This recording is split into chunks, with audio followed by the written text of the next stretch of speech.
Nu vil jeg så vende blikket mod den nye meddelelsesbog og søge at fremhæve nogle af de muligheder, der ligger i arbejdet med den, men også nogle af de opmærksomhedspunkter, som jeg tænker, det er vigtigt at have fokus på.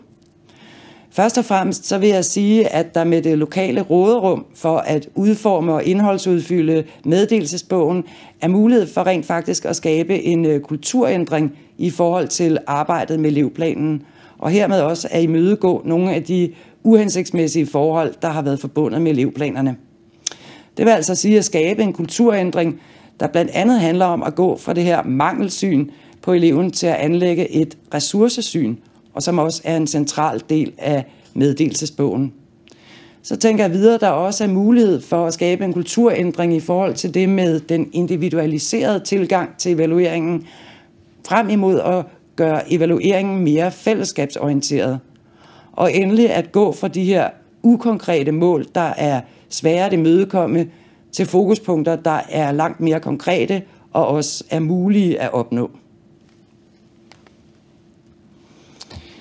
Jeg vil lægge ud med at adressere det her med at anlægge et ressourcesyn på eleven frem for et mangelsyn. Og i min optik, der indebærer det at anlægge et ressourcesyn, at eleven oplever at blive anerkendt i skolen. Og derfor vil jeg kort med afsæt i Axel Honneths anerkendelsesteori sige noget om, hvilken betydning det at blive anerkendt har for individet. Og Honneth han påpeger først og fremmest, at det at opleve sig som anerkendt, det er et helt grundlæggende alment menneskeligt behov. Og han siger, at anerkendelse er afgørende for menneskets identitet og for vores udvikling af et positivt selvforhold. Og det betyder altså, at vores selvforståelse og vores værdisættelse af os selv er fuldkommen afhængig af andre menneskers syn på os og af, hvordan vi bliver mødt af andre. Hvis vi bliver mødt med, at vi har en værdi i fællesskabet, vi er noget værd, vi har noget at bidrage med, så vil vi udvikle selvværd og tro på os selv. Og det taler også godt ind i forhold til ministeriets vejledning, i forhold til meddelelsesbogen, hvor det påpeges, at et af elementerne i at anlægge et ressourcesyn på eleven handler om at give eleven oplevelse af mestring. Modsætningen til oplevelsen af anerkendelse, det er ifølge Honneth oplevelsen af at blive krænket eller nedværdiget. Og hvis vores primære møde med andre mennesker giver os oplevelser af at blive krænket eller nedværdiget, så vil det medføre, at vi udvikler et negativt selvforhold, præget af manglende tro på os selv. Så hvis vi overfører Honneths teori til det her, til at handle om det her omkring evalueringen i skolen, så kan et mangelsyn på eleven altså føre til oplevelser af at blive nedværdiget eller ligefrem krænket. Og det er der også flere af eleverne, der fortæller mig oplevelser om i interviewene. De oplever at få påpeget deres fejl, og at de ikke er gode nok, som jeg også sagde før. Derfor så ligger der også et etisk standpunkt i det her med at arbejde på at være anerkendende, nemlig det, at man rent faktisk er med til at påvirke elevernes selvforhold og selvforståelse, og at man derfor også som professionel må tage vare på det her selvforhold. Og nogle gange kan det synes banalt og indlysende at tale om, at vi skal arbejde anerkendende, men samtidig er det banale og indlysende nogle gange det, vi også glemmer i en travl hverdag. Så i relation til det her med at arbejde anerkendende, så vil jeg gerne bevæge mig videre til det at skabe en anerkendende og ligeværdig dialog. Meddelelsesbogen er jo netop, som Marie også sagde tidligere, tænkt som et dialogværktøj for samarbejdet mellem skole og hjem. Og derfor er den anerkendende og ligeværdige dialog også helt essentiel for samarbejdet omkring elevens udvikling, og ikke mindst for det at anlægge et ressourcesyn på eleven. Så man kan sige, at en anerkendende og en ligeværdig dialog, den er kendetegnet ved, at både elev og forældre de mødes med positive forventninger, og at de mødes med en oplevelse af, at de har værdi, og at de har noget at byde på ind i fællesskabet. Samtidig er en anerkendende og ligeværdig dialog kendetegnet ved, at man interesserer sig for og også inddrager eleven og forældrenes perspektiver. Det at blive inddraget og lyttet til, det er også opbyggende for elevens selvforhold, og det er også noget af det, der fremhæves i vejledningen til meddelelsesbogen, som vigtigt for netop det her med at anlægge et ressourcesyn på eleven. I det at være anerkendende, der ligger også det at skabe rum for, at man kan være et menneske på mange forskellige måder, og det er okay, at man er forskellig fra andre, og det at være forskellige og kunne byde ind med forskellige ting, det er en styrke for fællesskabet og ikke en svaghed. Det betyder selvfølgelig ikke, at der ikke skal være normer og regler for, hvordan man skal opføre sig over for hinanden, men om at man netop er åben og anerkendende over for forskellige værdier og perspektiver, og det er netop det, jeg tænker er meget væsentligt, hvis man vil skabe en reel dialog og et reelt samarbejde mellem elev og forældre med afsæt i et ressourcesyn. Jeg vil nu vise et konkret eksempel på det her med at gå fra et mangelsyn til et ressourcesyn på eleven.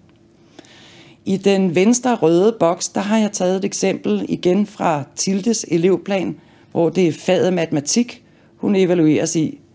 Og jeg vil lige læse det op, der står i venstre boks. Der står under status: Tildes faglige standpunkt i matematik er lidt under middel. Hendes arbejdsindsats er til tider svingende. Tildes afleveringer viser, at hun kan arbejde godt med det faglige stof og kan fordybe sig i de matematiske problemstillinger. Tildes arbejde med matematiske tekster viser, at hun mangler forståelse for nogle af matematikkens begreber, og dermed kan det være svært for hende at komme frem til, hvad det er, opgavens hensigt er. Og målene og opfølgningen her, det er, at Tilde skal blive mere stabil i forhold til at holde fokus på det faglige. Hun skal have fokus på matematikkens begreber, og så skal Tilde udvikle sig inden for de områder, hun synes, der er svære. Det, man lægger mærke til her, det er et primært mangelsyn igen. Der er dog enkelte positive kommentarer, men ellers er evalueringen igen meget individualiserende, og der er tale om ret ukonkrete mål og opfølgning. I den højre kasse, der har jeg så taget udgangspunkt i det, der står i Tildes oprindelige elevplan, men prøvet at omformulere det, så det anlægger et ressourcesyn på hende, og hvor opfølgningen, som jeg her har kaldt aftaler, er fællesskabsorienteret og tager udgangspunkt i selve undervisningen, frem for i noget, som Tilde skal gøre eller ændre. Og jeg vil lige læse, hvad der så står i den grønne højre kasse. Der står, at fokuspunktet i matematik: Du har et stort potentiale for at fordybe dig i at arbejde med matematiske problemstillinger. Målet er, at du bliver mere sikker i at forstå og anvende de matematiske begreber. Aftalerne er, at vi arbejder med begrebskort i undervisningen og kobler begreberne til konkrete handlinger. Eleverne udarbejder egne begrebskort og øver begreberne ved at lege quiz og byt. Og ved fokuspunktet, der har jeg så taget afsæt i det positive, som der oprindeligt stod i Tildes elevplan, og gjort det til det centrale, frem for at fokusere på alt det, hun har svært ved. Så det her det er et eksempel på, hvordan man både gennem sproget og gennem en anden forståelse af, hvad en opfølgning kan eller skal være, kan gå fra et primært mangelsyn til et primært ressourcesyn, og at man også kan tage fat i en større fællesskabsorientering omkring opfølgningen, ligesom opfølgningen her også er langt mere konkret. Jeg vil nu bevæge mig videre til nogle opmærksomhedspunkter i forhold til det her med at lave fokuspunkter og sætte en opfølgning. Først og fremmest så tænker jeg, at det er vigtigt, at både fokuspunkter og opfølgning er meget konkrete og let forståelige for eleven og også for forældrene. Og så er det meget vigtigt at være opmærksom på, at opfølgningen skal være mulig for den pågældende elev, og også for lærerne, og eventuelt for elevens forældre at imødekomme. I min optik, der er det lærerens ansvar at udvælge og formulere de fokuspunkter, der er meningsfulde i dialogen om den enkelte elevs faglige og alsidige udvikling, fordi det er læreren, der besidder den professionelle dømmekraft i forhold til netop at vurdere, hvilke fokuspunkter det er meningsfuldt at arbejde med i forhold til den enkelte elev eller i forhold til klassen som helhed. Dog kan man sige, at det er en oplagt mulighed, at selve opfølgningsdelen formuleres i samarbejde med eleven og dennes forældre, for eksempel ved en skole-hjem-samtale, fordi meddelelsesbogen netop skal være et dialogværktøj, og man på den måde også kan få inddraget elevens og forældrenes perspektiver på, hvad en relevant opfølgning kunne være. Dog skal man samtidig være opmærksom på, at der ligger også et dilemma i, hvor høj grad meddelelsesbogen skal styre dialogen. Elevplanen kunne nogle gange være meget styrende for skole-hjem-samtalen, og det er også vigtigt, at man har fokus på at have en autentisk dialog. Så det er i hvert fald et opmærksomhedspunkt, det her med forholdet mellem styring med meddelelsesbogen og den autentiske dialog. Så er det videre vigtigt at være opmærksom på at differentiere mellem forskellige elever og forældre. Fordi forskellige elever og forældre, de også har forskellige betingelser og muligheder for at imødekomme forskellige typer af fokuspunkter og opfølgning. Og her er det igen, at lærerens professionelle dømmekraft kommer i spil i forhold til at vurdere, hvilke typer af fokuspunkter, der skal sættes for forskellige elever, og igen også hvilke opfølgninger det kan være relevant at foreslå til hvilke elever og forældre. Forlængelse heraf, der kan det også være relevant at differentiere i forhold til omfanget af fokuspunkter og opfølgning. Og så et meget væsentligt opmærksomhedspunkt, det er, som jeg også viste i tilfældet med Tilde, at fokuspunkterne kan altså også være fælles for hele klassen, og for eksempel handler om det med at skabe et positivt klassemiljø. Et fokuspunkt behøver ikke nødvendigvis at handle om noget, eleven og eller forældrene skal arbejde med, men kan også handle om, hvordan lærerteamet for eksempel vil arbejde med klassens samarbejdsrelationer, som et eksempel.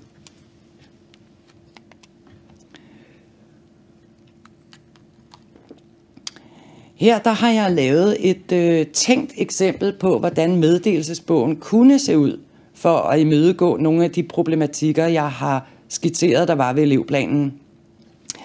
Det er meget vigtigt for mig lige at understrege, at det her altså blot er et tænkt eksempel og overhovedet ikke noget færdigt forslag eller koncept for, hvordan meddelelsesbogen skal se ud. Men jeg har valgt at inddele det her eksempel i fokuspunkter øverst, og så aftaler og kommentarer i den nederste rubrik. Og hvis vi starter med at se på fokuspunkterne, så har jeg inddelt dem i dansk og matematik, som det netop er et lovkrav at inddrage i meddelelsesbogen. Og så har jeg taget et punkt ind i forhold til den alsidige udvikling, i det som Marie også nævnte, at meddelelsesbogen også har til hensigt at udvikle både den faglige og den alsidige udvikling.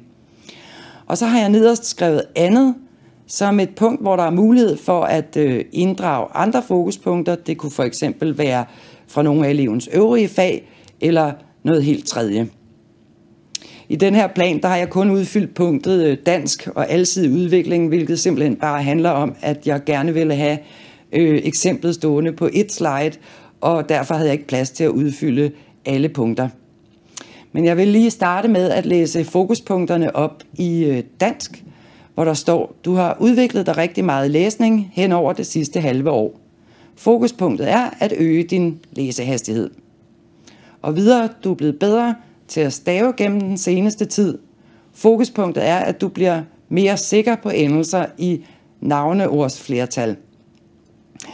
Og det, jeg har søgt at gøre her, det er at tage udgangspunkt i et ressourcesyn igen, og således betone, at eleven er rigtig godt på vej, og så i forlængelse heraf at sætte nogle fokuspunkter op, som er rimelig konkrete for eleven. Hvis vi så går ned til aftaler, har jeg under dansk prøvet at give et eksempel på, hvordan en opfølgning kan formuleres, så der er tale om et samarbejde omkring at nå fokuspunkterne, og hvor altså både eleven, lærerne og forældrene inddrages i opfølgningen. Og der står X, hermed mener jeg læreren, lægger en ugentlig træningsopgave ud til dig på grammatip. Jonas laver opgaven, og mor og far hjælper med at huske på det. Og videre at X, læreren, hjælper med at finde materialer til frilæsning, og Jonas læser 10 minutter om dagen. Hvis vi så går videre til alsidig udvikling under fokuspunkter, der har jeg skrevet følgende. Vi arbejder som lærerteam med et fælles fokuspunkt for hele klassen, nemlig at understøtte elevernes samarbejdsrelationer. Og det er jo så et eksempel på et fælles fokuspunkt for hele klassen, hvor det så ikke er Jonas, der er eller har et problem, men hvor der arbejdes med alle eleverne i klassen om for eksempel om klassekulturen eller om deres indbyrdes relationer, som tilfældet er her.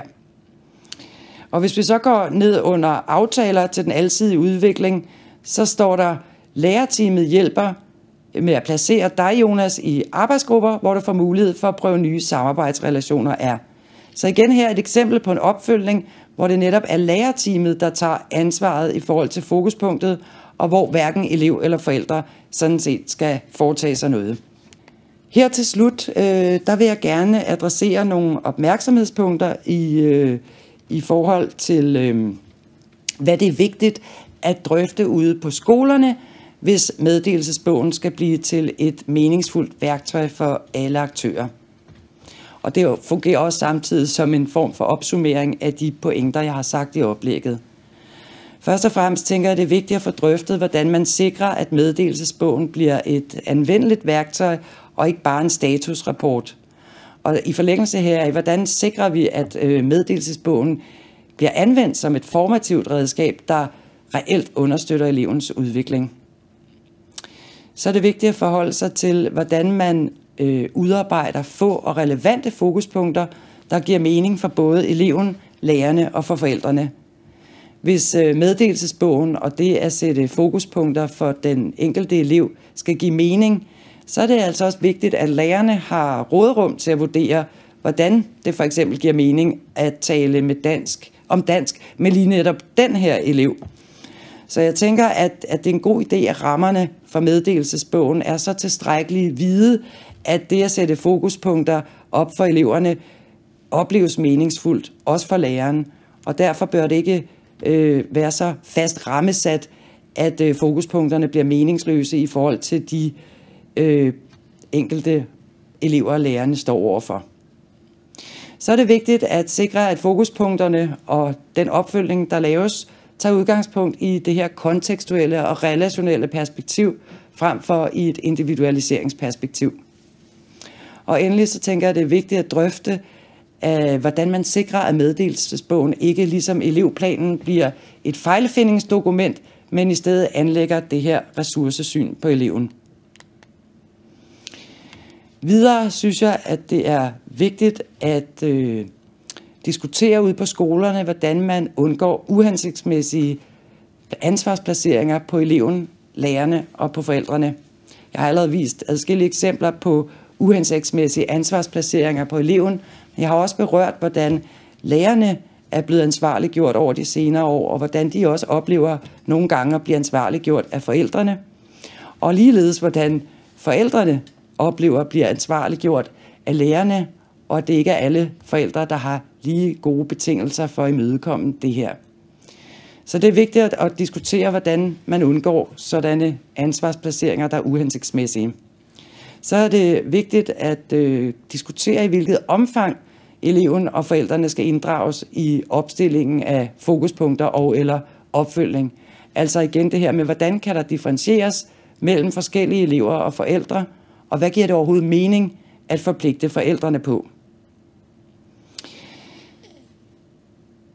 Så vil jeg sige, at et rigtig vigtigt punkt, det er også at diskutere, hvad man egentlig forstår ved elevens alsidige udvikling, og hvordan man vil operationalisere det, både i meddelelsesbogen og i dialogen med eleven og forældrene. Når jeg har medtaget det her punkt omkring alsidig udvikling, så er det også fordi, det er et lidt abstrakt begreb, der kan dække over rigtig mange forskellige ting. Og i den forbindelse, der tænker jeg, at det er vigtigt, at den alsidige udvikling ikke kun forstås som noget, der handler om elevernes motivation og koncentrationsevne osv., fordi der så kan ligge den her risiko for, at det som i elevplanen bliver tolket som, at det er eleven, der må ændre sin adfærd og blive mere motiveret osv. Men at alsidig udvikling også kan forstås som det at udvikle elevernes demokratiske dannelse, at udvikle kreativitet, udvikle myndighed osv. osv. Så jeg tænker, det er vigtigt, at man ude på skolerne tager den her drøftelse om, hvad lægger man egentlig i begrebet alsidig udvikling. Og endelig så er det vigtigt at få drøftet, hvordan meddelelsesbogen i udskolingen kan fungere som et vejledningsværktøj i forhold til elevens videre uddannelsesforløb, og samtidig understøtte elevens drømme og tro på sit eget værd. Og der er helt sikkert rigtig mange flere forhold, som det er vigtigt at få drøftet ude på skolerne og i skolebestyrelserne. Men her var i hvert fald nogle af mine bud på, hvad det kan være vigtigt at drøfte, hvis meddelelsesbogen skal blive et meningsfuldt redskab for alle elever. Og så vil jeg gerne sige mange tak, fordi I lyttede med.